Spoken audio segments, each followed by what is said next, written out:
രമ ഡൽഹി മലയാളി കൂട്ടായ്മ എന്ന് പറയുന്നൊരു സോഷ്യൽ സംഘടന ഡൽഹിയിലുണ്ട്. ആ സോഷ്യൽ സംഘടനയുടെ മാനേജിംഗ് ട്രസ്റ്റി അല്ലെങ്കിൽ പ്രസിഡൻ്റാണ്. എൻ്റെ പേരിലൊരു വോയിസ് കുറച്ച് ദിവസങ്ങളായിട്ട് യൂട്യൂബിൽ കിടന്ന് കറങ്ങുന്നുണ്ട്.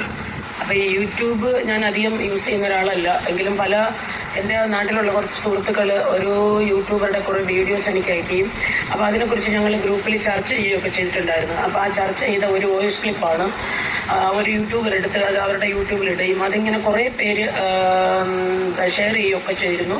അതിനെക്കുറിച്ച് റിയാക്ഷൻ വീഡിയോ ഒക്കെ ചെയ്തിരുന്നു. പക്ഷേ ഞാൻ ഡൽഹി മലയാളി അസോസിയേഷനെന്നോ എയ്മയെന്നോ അങ്ങനെയൊന്നും ഞാൻ പറഞ്ഞിട്ടില്ല. ഞാൻ എയ്മയുടെ ഡൽഹി മലയാളി അസോസിയേഷൻ്റെയും ഗോൾഡ് ഡൽഹി മലയാളി അസോസിയേഷൻ്റെയും ഭാരവാഹിയല്ല.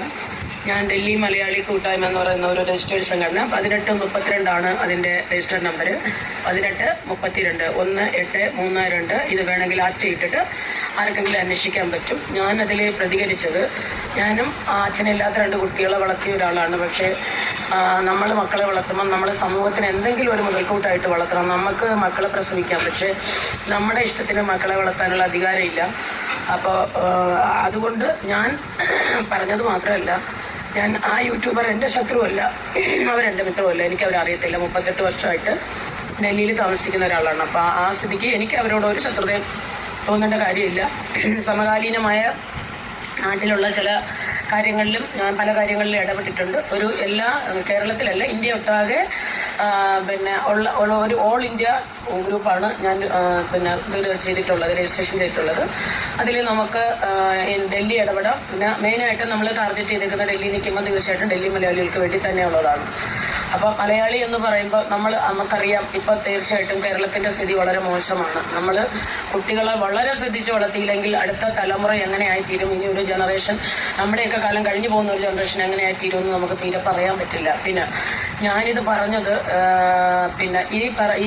ഈ കുറച്ച് ചാനലുകളൊന്നും ഞാൻ കാണാറില്ലെങ്കിലും ഇതിന്ന് കുറച്ചൊക്കെ ഞാൻ കണ്ടപ്പോൾ എനിക്കും അത് മാനസികമായിട്ട് വിഷമം തോന്നി. കാരണം ഇനി വളർന്നു വരുന്ന ഒരു സമൂഹത്തിൽ ഒരു തലമുറ ഇങ്ങനെ വളർന്നു വരുമല്ലോ എന്ന് ഓർത്തിട്ട് എനിക്ക് വിഷമം തോന്നി. ഞാനത് നിയമ നടപടി സ്വീകരിക്കുമെന്ന് പറഞ്ഞത് തീർച്ചയായിട്ടും ഇന്നലെ ഞാൻ ഡ്രഗ് ഇൻസ്പെക്ടർക്ക് കംപ്ലയിൻറ്റ് ചെയ്തിരുന്നു. ഡ്രഗ് ഇൻസ്പെക്ടർക്ക് ഒരു മെയിൽ അയച്ചിട്ടുണ്ട്.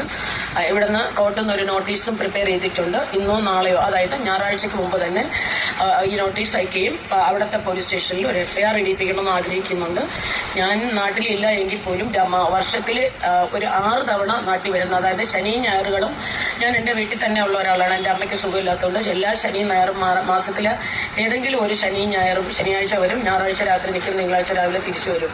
അതുകൊണ്ട് ഞാൻ മലയാളി അല്ലാത്ത ഒരാളല്ല. പിന്നെ എനിക്ക് മുഖമില്ലാതെയില്ല, എനിക്ക് വ്യക്തമായൊരു മുഖമുണ്ട്, എല്ലാവരും അറിയുന്ന ഒരു മുഖം തന്നെയാണ്. നിങ്ങൾ ഡൽഹിയിൽ വിളിച്ച് ചോദിച്ച ടോണി എന്ന് പറയുന്നത് എൻ്റെ സുഹൃത്ത് തന്നെയാണ്. പക്ഷേ പുള്ളിക്ക് വേൾഡ് മലയാളി അസോസിയേഷനിലെ രമയെ ചോദിച്ചാൽ അറിയില്ല. ഡൽഹി മലയാളി കൂട്ടായ്മ രമ അല്ലെങ്കിൽ ഒരു സോഷ്യൽ വർക്കർ എന്ന് പറഞ്ഞാൽ തീർച്ചയായിട്ടും ഡൽഹി മലയാളികൾക്ക് അതറിയാൻ പറ്റും. നിങ്ങൾക്ക് വേണമെങ്കിൽ അത് അന്വേഷിക്കാം. വാട്ട് വെറൈറ്റീസ്, അതെൻ്റെ വിഷയമല്ല. ഞാൻ എൻ്റെ ഒരു പേരിൽ ഒരു വിവാദം ന്യൂസിൽ വന്നതുകൊണ്ട് മാത്രം അത് പ്രതികരിക്കാൻ തീരുമാനിച്ചതാണ്. എനിക്ക് അതിനോട്ട് സമയമുള്ള ഒരാളുമല്ല. നമുക്കിവിടെ തന്നെ 100 കൂട്ടം കാര്യങ്ങളുണ്ട്. പിന്നെ ഒരു ചാനലല്ല, ഇതുപോലെ രാത്രി പെയ്ഡ് മെമ്പർഷിപ്പ് നടത്തുന്നു, തെറി വിളിക്കുന്നു, അങ്ങനെയുള്ള കുറേ ചാനലുകൾ ടാർഗറ്റ് ചെയ്തുകൊണ്ടാണ് ഞാൻ പറഞ്ഞത്. ആ ചാനലുകൾക്ക് എനിക്കറിയാവുന്ന കുറേ ചാനലുകൾ, അതായത് കുറേ പേര് എനിക്ക് കുറേ സ്ക്രീൻഷോട്ടുകളും കുറേ ലിങ്കുകളും ഒക്കെ അയച്ചു. ആ ലിങ്കുകളെല്ലാം വെച്ചുകൊണ്ടാണ് കൊടുത്തേക്കുന്നത്. ചിലപ്പോൾ നാളെയോ മറ്റന്നാളോ ഇതിനൊരു ആക്ഷൻ ഉണ്ടാവില്ല. കോടതിയിലെ കാര്യമാണ് അത്. ചിലപ്പോൾ അതൊക്കെ ആക്ഷൻ ഉണ്ടാവുള്ളൂ. ആക്ഷൻ ഉണ്ടായാലും ഇപ്പോൾ ഒരാൾ നമ്മൾ കേസ് കൊടുക്കുമ്പോൾ ആ കേസ് വിജയിക്കണം എന്ന് നമ്മൾ വിചാരിക്കും. പക്ഷെ അത് വിജയിക്കണമെന്ന് ഒരിക്കലും നമുക്ക് വാശി പിടിക്കാൻ പറ്റത്തില്ല. അങ്ങനെ ഒരു അവസ്ഥയാണ്. അതുകൊണ്ട് കേസ് കൊടുക്കുന്നത് നമ്മുടെ ഉത്തരവാദിത്വം, നമ്മുടെ സാമൂഹ്യ പ്രതിബദ്ധത.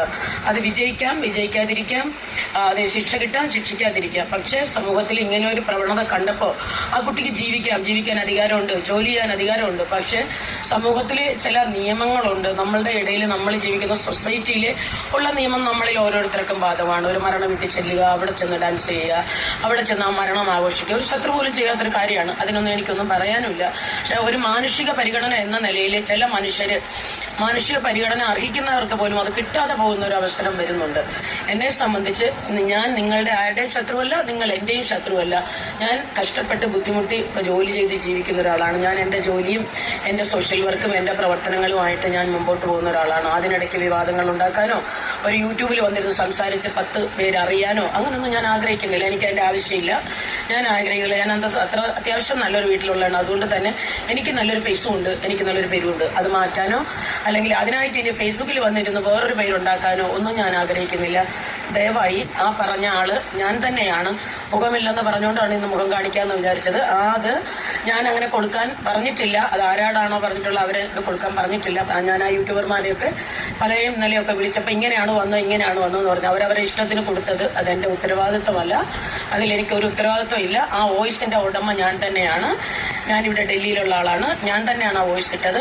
ആ വോയിസ് ഇട്ടതിൻ്റെ പുറകിൽ തന്നെ ഡ്രഗ് ഇൻസ്പെക്ടർക്ക്, ഡ്രഗ് കൺട്രോളർക്കും ഞാൻ മെയിൽ അയച്ചിട്ടുണ്ട്.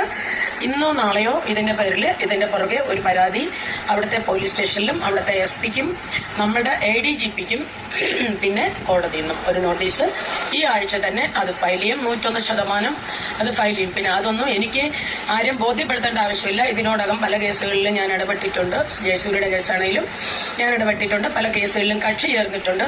പല ഇതുപോലെ ബുദ്ധിമുട്ട് അനുഭവിക്കുന്നവർക്ക് വേണ്ടിയിട്ട് തന്നെ ഉള്ള ഒരാളാണ്. പക്ഷേ ഇത് അംഗീകരിച്ചു കൊടുക്കാൻ പറ്റത്തില്ല എന്ന് മാത്രമാണ് ഞാൻ പറഞ്ഞത്.